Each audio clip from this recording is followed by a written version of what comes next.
Guys, what's up? Good morning. So ngayon, mag-change oil tayo sa RaiderJ115 natin. 2015 model. So nagwa 1 month na po siya.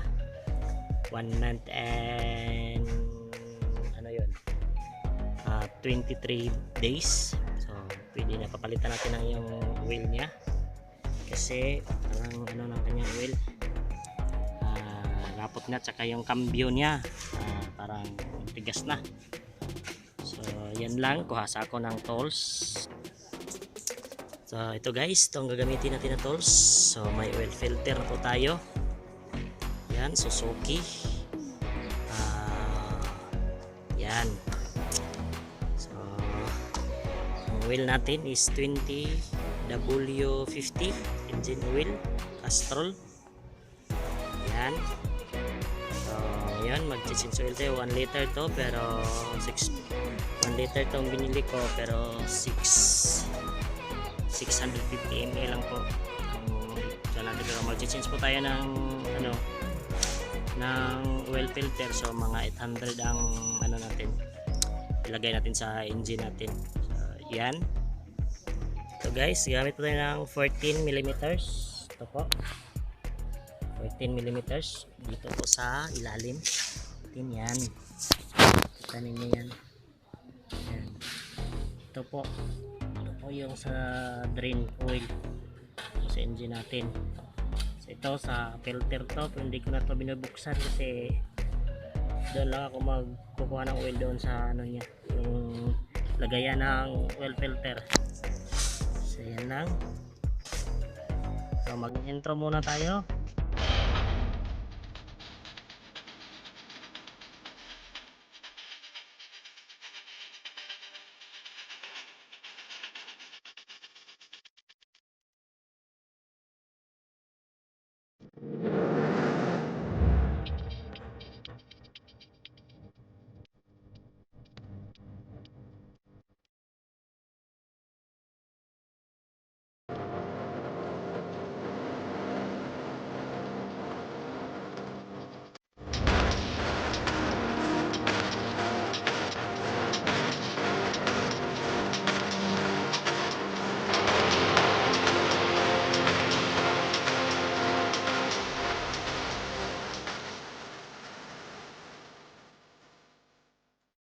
Okay, saka na po tayo ng timba, pero may ano, may kadina.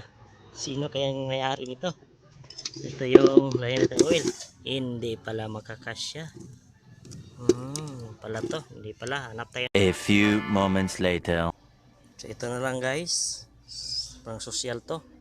So linisan na lang natin to para makita kung anong kagandahan ng ating oil. So linisan natin. So ayan na guys, malinis na. Social to pero ganda to kung gagamitin natin pag magpa-change oil tayo. Ganda to gusto ko yan So yan, magsisimula na tayo.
So ang nangyari ay tapos na. Yan lang po ang pag-change oil ng RaiderJ115fi. So madali lang kung ano kayo, kung sweeto kayo, so yan, wala nang bayad yun na kayo magpagawa sa mekaniko. So yan lang, so salamat, and always subscribe to my channel. Sa mga baguhan-baguhan dyan, parehas na tayo. So yan lang, so good luck and God bless.